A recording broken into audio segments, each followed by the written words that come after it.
Selamat datang di hari ke-8 perjalanan pemulihan batiniah, luka masa kecil dan pulihnya seorang pria. Hari ini kita akan berbicara tentang sesuatu yang sangat halus, tetapi sering melekat dalam hidup banyak pria, yaitu tanggung jawab yang salah. Tarik nafasmu dalam-dalam dan hembuskan perlahan-lahan. Biarkan Tuhan yang sudah hadir menenangkan, meneduhkan jiwamu dan beracara dengan dirimu saat ini. Izinkan dirimu beristirahat sejenak, karena engkau tidak harus memikul segalanya. Engkau tidak harus menjadi penopang semua orang, karena ada beban yang bukan milikmu. Tuhan ingin membebaskanmu dari sana. Banyak dari kita belajar sejak kecil bahwa untuk dianggap lelaki sejati, engkau harus kuat, melindungi semua orang, menahan emosi, dan tidak boleh gagal.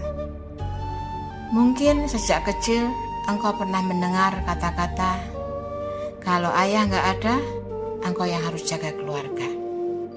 Jangan bikin mama susah. Engkau adalah anak laki-laki, engkau harus kuat, tidak boleh cengeng. Dan sejak saat itu engkau mulai mengambil tanggung jawab yang belum seharusnya engkau tanggung.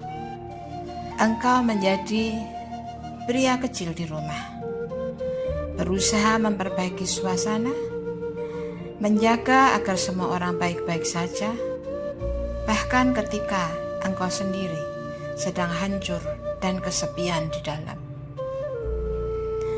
Engkau tumbuh menjadi pribadi yang siap menolong semua orang, tetapi diam-diam kelelahan. Engkau belajar menanggung, tetapi lupa bagaimana melepaskan.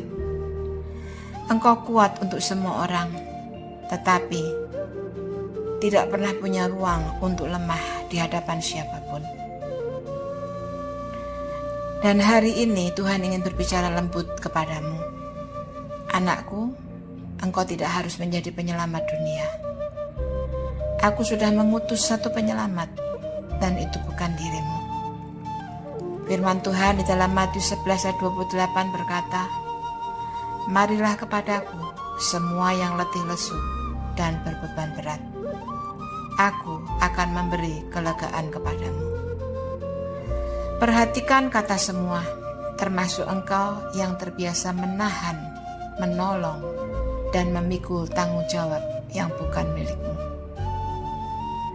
Yesus tidak memintamu menanggung dunia. Ia memintamu datang, menyerahkan, dan percaya bahwa Dia sanggup menanggungnya bersamamu. Kadang perasaan bertanggung jawab itu memang muncul karena niat baik.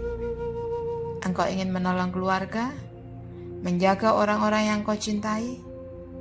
Tetapi ketika itu berubah menjadi rasa bersalah, menjadi beban setiap kali engkau tidak bisa menyelamatkan mereka, maka itu membuatmu kehilangan damai sejahtera.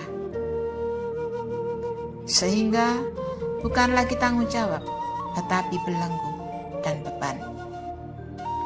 Mazmur 55 ayat 23 mengingatkan, serahkanlah bebanmu kepada Tuhan, maka Ia akan menolong engkau. Dan 1 Petrus 5 ayat 7 menegaskan, serahkanlah segala kekhawatiranmu kepadanya, sebab Ia yang memelihara kamu. Alkitab juga memberi keseimbangan yang sehat antara saling menolong dan tidak memikul yang bukan bagian kita.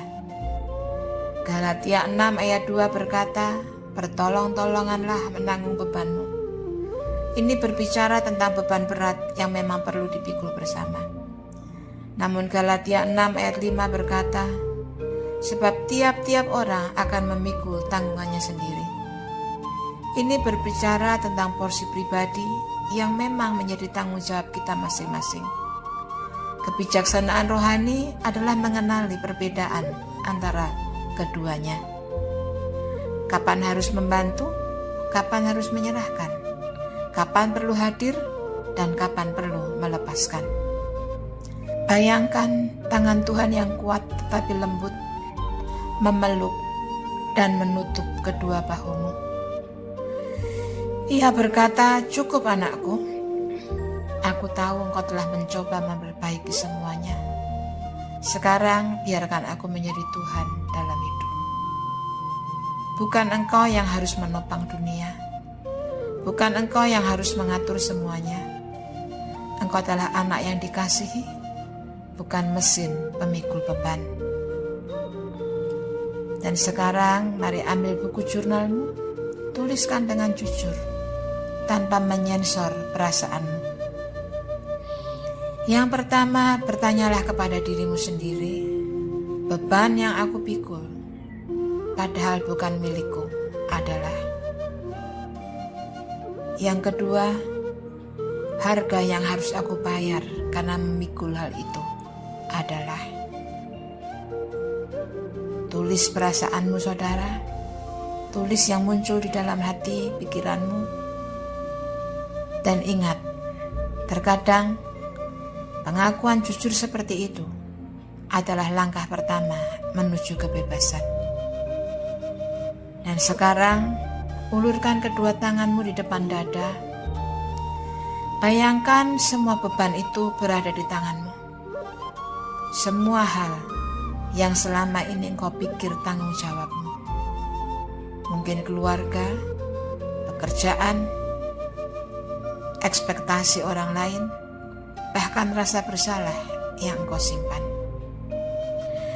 Tarik nafasmu dengan perlahan dan katakan, "Tuhan, aku menyerahkan kembali apa yang bukan tugasku." Bayangkan tangan itu terbuka, beban itu lepas, dan di hadapanmu ada terang yang lembut, hangat, dan penuh kasih. Bayangkan, saudaraku, seperti sebuah tas ransel tua yang berat di punggungmu. Lepaskan talinya, letakkan beban itu di kaki salib, dan dengar suaranya. Tuhan berkata, "Anakku, aku tidak menciptakanmu untuk menanggung semua ini sendirian. Berjalanlah bersamaku, bukan menggantikan aku." Dan sekarang, mari kita deklarasikan dengan berkata, "Dalam nama Yesus, aku melepaskan semua beban palsu. Aku bukan Tuhan, aku bukan juru selamat, tetapi aku adalah anaknya Tuhan. Ku diciptakan bukan untuk membuktikan, tetapi untuk hidup dalam kasih dan kepercayaan." Ulangi perlahan-lahan, saudaraku, sampai hatimu mulai tenang. Engkau tidak gagal. Engkau bukan orang yang gagal. Engkau sedang belajar menuju bebas. Dan mari kita akhiri dengan doa bersama. Katakan, "Bapa, aku sudah terlalu lama mencoba memperbaiki segalanya. Aku ingin menolong semua orang, tetapi aku juga butuh pertolongan-Mu. Hari ini aku melepaskan apa yang bukan bagianku. Kuserahkan setiap rasa bersalah, rasa harus bisa, dan rasa tidak cukup. Ajari aku membedakan antara panggilan dan beban palsu. Aku ingin belajar percaya, bukan hanya bekerja. Tolong aku, Tuhan, untuk tidak lagi memikul yang bukan tugasku. Di dalam nama Yesus, aku terima kebebasanku. Amin." Saudara, jika nanti beban itu terasa kembali menempel dan ada rasa bersalah muncul dalam dirimu, janganlah marah pada dirimu. Ulangi langkah ini, tarik nafas, dan hembuskan beban itu. Berdoa lagi, serahkan lagi. Kebebasan bukan berarti semua masalah selesai, tetapi engkau bukan lagi menanggungnya sendirian. Besok kita akan membawa relasi kita ke dalam terang. karena engkau tidak diciptakan untuk memikul dunia, melainkan berjalan bersama Tuhan yang memeluk dan menopangmu setiap hari. Tuhan memberkatimu. Amin. Tuhan memberkati. Amin.